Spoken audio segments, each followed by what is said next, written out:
Ковачевски. Одговоривте на местото на Бочварски, кој што не беше присутен, заради тоа што очигледно бега од одговорност, ама допрва нема да може да избега. Сега кога сме кај прашањето кој што ви го поставив, би сакала уште еднаш да нагласам. Договорот кој што излезе во јавноста нема клаузула која што утврдува приватност и доверливост. Имено, тука кај себе го имам Законот за класифицирани информации. Не знам дали го имате видено, ама ќе ви го оставам после да го видите. Овој закон предвидува државна тајна, строго доверливо и интерно.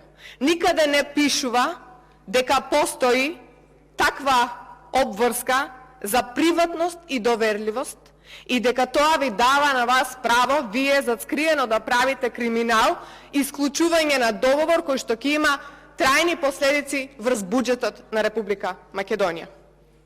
Не знам кој од пратениците поседува вакви безбедносни сертификати, ама со сигурност би можела да ви речам дека не се пратениците кои што ги поднесоа овие 8 закони во собраниска процедура. Па мене ме чуди како може некој да биде подносител на закон, а притоа да нема извршено увид во договорот, кој што вие кажувате дека е таен.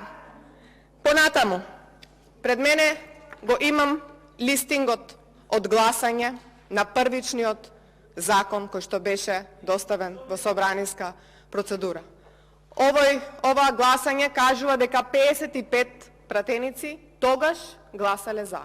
За сега, на последните гласања за тоа дали по скратена постапка треба да бидат усвоени овие закони, да ви гласаат само 50 пратеници. И сега, ајде да прашаме кои се тие пратеници кои што не гласаа се тука во вашите редови. Тоа се пратениците на ЛДП, пратениците на ДОМ, пратениците на ВМРО Народна и пратениците на Демократски сојуз. Зошто, бе, премиере, вие нив не си ги убедите, ако е толку добар договорот, да се потпишат на законите или да гласаат за истите?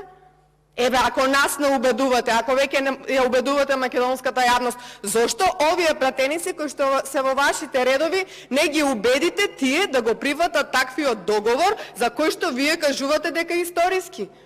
Ако веќе имате коалиција, сметам дека ова би било една од клучните работи кои што треба да ги направите. И расчистивме, значи вие му давате наредби на господинот Артан Груби. Ви благодарам.